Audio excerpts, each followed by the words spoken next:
नमस्कार। आगामी विधानसभा निवडणुकीच्या पार्श्वभूमीवर प्रत्येक विधानसभा मतदारसंघात राजकीय पक्षांची आपापल्या स्टाईलने मोर्चे बांधणी सुरू झाली आहे। राज्याचे मुख्यमंत्री एकनाथ शिंदे आणि महायुती सरकारने महिलांच्या सन्मानाकरिता महत्त्वपूर्ण अशी मुख्यमंत्री माझी लाडकी बहीण योजना लागू केली आहे। या योजनेच्या माध्यमातून लाडक्या बहिणींना लाभ होत असताना आता मुख्यमंत्री माझी लाडकी बहीण कुटुंब भेट अभियानांतर्गत लाभार्थींच्या घरी जाऊन कुटुंबाशी संवाद साधण्याचे आदेश मुख्यमंत्री एकनाथ शिंदे यांनी शिवसेनेच्या कार्यकर्त्यांना दिले आहेत।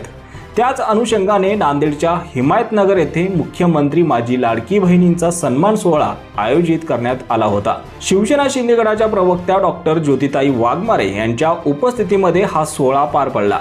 या कार्यक्रमाचे आयोजन शिवसेना शिंदे गटाचे जिल्हा प्रमुख बाबूराव कदम कोहळीकर यांनी केले होते। या कार्यक्रमाला महायुतीतील सर्वच घटक पक्षातील पदाधिकारी कार्यकर्ते उपस्थित होते। नांदेडमध्ये आयोजित करण्यात आलेल्या लाडकी बहीण योजनेच्या कार्यक्रमात महिलांची मोठी गर्दी झाल्याचं पाहायला मिळालं।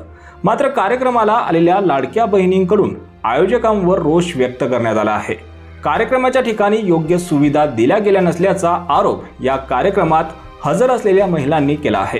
मी लहान लेकरू घेऊन इथं उन्हात अनात बिना भाकरी बिना पाण्याचं आलो, खायला नाही की पियाला नाही पाणी।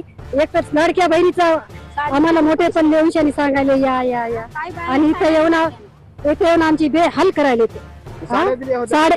नाही। साडी एकही चालली नाही, नेल्या त्यांना तर फटक्या साड्या आहेत। नाही साडी एकही चालली नाही, नेल्या त्यांना तर फटक्या साड्या आहेत। एक साडी धडाची नाही। या बातमीवर तुम्हाला काय वाटतं? तुमची प्रतिक्रिया कमेंट बॉक्समध्ये नक्की कळवा आणि असेच राजकीय संबंधित बातम्या पाहण्यासाठी चॅनलवर नवीन असाल तर सबस्क्राइब करून बेल आयकॉन दाबायला विसरू नका। धन्यवाद।